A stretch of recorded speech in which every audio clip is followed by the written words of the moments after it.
Welcome to a new week. We have a very special guest here. His name is Malik Afegbua. Did I get it right? I'll try. Meet the visionary Malik Afegbua, filmmaker, AI pioneer, culture shifter. What happens when art, technology, and African heritage collide? You get Malik Afegbua, one of Africa's most exciting creative technologists and filmmakers shaping the future of storytelling. From launching Slick TV in 2013 to working with Meta, Marvel Studios, and building Africa's first large language model, is called ALLM V1. Malik is not just pushing boundaries, he's erasing them. You probably know him from the Elder series, a viral project that used AI to portray seniors in regal futuristic fashion, challenging ageism and reshaping global conversations around beauty, representation, and power. In this exclusive sit down, we dive into Malik's journey, how he got into the film business, why he believes African stories belong at the center of global innovation, and how he's blending AI plus Afro-speculative cinema to tell stories the world has never seen before. If you're an emerging filmmaker, tech creative, or just someone passionate about the future of African cinema, you don't want to miss this. This is more than an interview. This is a blueprint for building the future of storytelling from the African continent to the world. Thank you very much, Malik, for coming to have a chat with us about the business of film for emerging producers and existing producers. So apart from the Elder series, is there any other project you're working on? And did you secure the rights? Is it for a book or a story article or what exactly? So what I've done with the Elder series is just copyrighted it and stuff like that. We're working on a bunch of things, a bunch of things. For instance, we have real fashion shows. We had one last year. Prior, we had one in Amsterdam. We had one last year in Lagos. This year, we have two. One in Lagos, October 4, and we have another one in Barcelona, November 18. A lot of big stages as well. That's for the fashion side. We have several projects for public installations. We have several projects like I have a project that I call Storylines. It's a continuous project that will last forever, but it's me interviewing people that are aged 80 and above to find out what life was like in the past 60 years in correlation to what life is like today, in projection to what life will be 60 years from now. And getting this oral history from these people, we're learning about things that we didn't learn in the library books or learn in school, learning about times, spaces, places, cultures, oral history. But we're not stopping there. We're not just, and that's not just for like an exhibition or the social website we're building. It's also for the upper generation to get to meet their ancestors. Nobody in our lifetime ever met their ancestors, but now we get to preserve all these memories and people that we keep them forever, that we keep expanding. We're getting all the first to do this, first woman, first man to do that. We interview people like Shade Thomas Farm, who is like 92, was the first fashion designer in Nigeria, and stuff like that. So we learn about their stories and life. And we're also training large language models, AI, LLMs with their stories. So you could ask them questions and they respond to you based on everything that we've trained them. So that is another one, but that's a continuous project that I started last year. I've been writing as well, trying to perfect the anthology series that I wrote during COVID. And I wrote 3 feature films as well. So I'm speaking to a few producers, not shopping it around yet, but just still developing the story, building the world, building the characters more and more. And then when I'm ready, then I start to look into how I want to produce it. Because it's not a Nollywood or a Nigerian film, it's a film, regardless of where it's from. And that's how I want to do things. I don't want to do things based or box into a narrative. It's based in Nigeria, based with Nigerians and stuff, but it's not your typical Nigerian film or a typical Nigerian story. So stuff like that. For this year, the major things I've been working on are towards the AI, building large language models, building our own AI systems, and also the fashion shows for the cities. So I guess I'll have to come and learn some AI tips from you. Definitely. If there's room for enrollment, I can apply and see how AI, because I wanted to learn, but I haven't found the time. So soon I might be having that break to be able to because I want to also develop stuffs in AI. Okay. Instead of me just going on set all the time, I just want to be able to do my stuff. Yeah. And like you said, it's all about being intentional. Everybody knows where their intentionality lies, what they want to do. Not everybody wants to do just anything at the end of the day. Exactly. Can you share a story about a film you passed on that someone else later made, or it blew up? Not if I wouldn't say, because everything I passed on that came out afterwards had a lot of critic, had a lot of. There was one that I'm not going to mention the name, but it was a series. It was on Netflix that I was supposed to direct. But when I saw the story structure, saw literally everything, I felt like it was media up to the standard of if you're telling stories for intelligent people, you're just trying to spoon feed people. So I offered to restructure it and they were fine with the way the story was, so I passed on it. So respectfully, I'd like someone else to work in it. So when it came out, it was a lot of bad criticisms and many things, many things. And I understood why. When you think about film, and that industry as a piece of art, it's an artwork.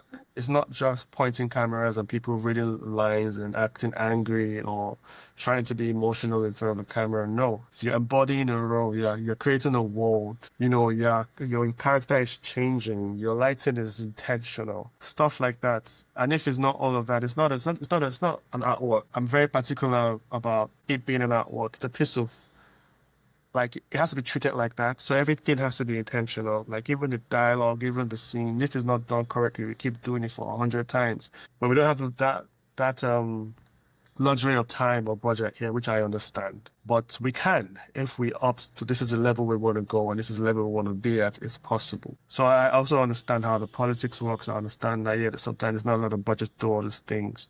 But if you have the opportunity to do it, don't pass on it. If someone is offering you, okay, I could do this for you without even charging you anything, but this is how it's supposed to be, based off of, what I know. But if you're still opting on the mediocre thing just based off of, let's keep it like this so it's simple and people understand, they are not ready to grow. When you're putting out a body of work, you're not trying to make people understand it. You're putting out a story. They will come and meet you. You don't have to try and go and meet them. They will meet you and try to get your story, and they will get your story. And if you're doing something right and intentional, or you've covered all the bases, yes, you're telling a story, So, but I know we're getting there. We're getting there. A story that I wrote that I didn't finish writing, and I saw something close being produced by a big studio, not even in Nigeria, it's a big studio. It's on Netflix. I almost ran crazy because that was an original idea, and I'm like, what? And I saw that happen, and I said, okay, no idea is very unique to you. As I was thinking, maybe someone else was thinking it as well. But the great thing was, it was just the premise. There are many other things that were different about the story. So I'm still happy about that. But that, premise of what's important, the most valuable thing in that world at that point, was the same kind of thing that was valuable in my story as well. But that was one. So I said I was going to finish that story and put it out there one way or the other. And I still haven't done that. But yeah, nothing really that I've passed on that blew up. How do you move from concept to treatment or script? Do you self-fund or seek development fund? Well, most of the recent things that I've been a part of was in that as a director. So there was an EP, for that. Actually, it was the EP that was calling me for one of the projects earlier that we did. So there are EPs there that do all of that. They seek the funding, so I come in direct produce. But for some other things, I mostly self-fund. Let me not say I'm not big on it. I really didn't know how to do it in the past. I don't like stressing myself, so I was just self-fund it and do it. But when you're trying to create bigger things, higher budget, then that has to happen. So I hire producers or other people that are in that space. Internationally, that would do that for me and do all the groundwork that come in when I need to come in, which is what I'm currently on actually right now. Because most of the things that I wrote are not small production work, they're actually big production. So I didn't even want to bother myself trying to pitch it to anybody. I wanted the right person to pitch it in the right room with the right people, the right studios that greenlight things, and not small studios as well. So I'm going the direction of how people in Hollywood would go. Even if I'm in Nigeria, that's the direction I'm going. Thankfully, because of the access I have based on my profile that went viral and all of that. Because most of them actually DM me directly to ask me what I'm doing, what I'm working on, direct. So if I have anything, let them know. So thankfully, I had that kind of access. So, but I've not rushed it. And this was somewhere like last year, somewhere like 2 years ago, somewhere like this year, and I'm still building. We have conversations. How's it going? I'm still, building and everything, which they appreciate as well, because it's not really how fast, it's how well. And we're trying to make that well, like, stand out proper. At least it's good to know that you're in Lagos, Nigeria, and they're the ones reaching out to you. And like you said, they will have to come and meet you. And I think that's the whole idea for emerging filmmakers. Not that you just get a particular script or you just have an idea and you just slap faces on it, just go on set. Because sometimes when I have received scripts in the past and so, oh, I have this idea, I have this pitch deck, can you help me go through it? And by the time I go through it, I'm like, oh no, you don't do it this way. This is how you can do it. You can get funders this way, even though you're even in Nigeria or Africa. I know you're young, your name is not out there yet, but you can seek for fund for your development stage, pre-production. But a lot of people don't even understand and they're not patient that I have to go through. Everybody just, I have the script, I have this pitch deck, and I just go on set. I'm there at the cinema. I have this actor, A-list actor in my movie. So this brings us to another question. What role does the business plan or a pitch deck play in raising development money? I know you say you're not familiar with raising funds, but I'm sure you're aware how, like now you say producers are reaching out to you.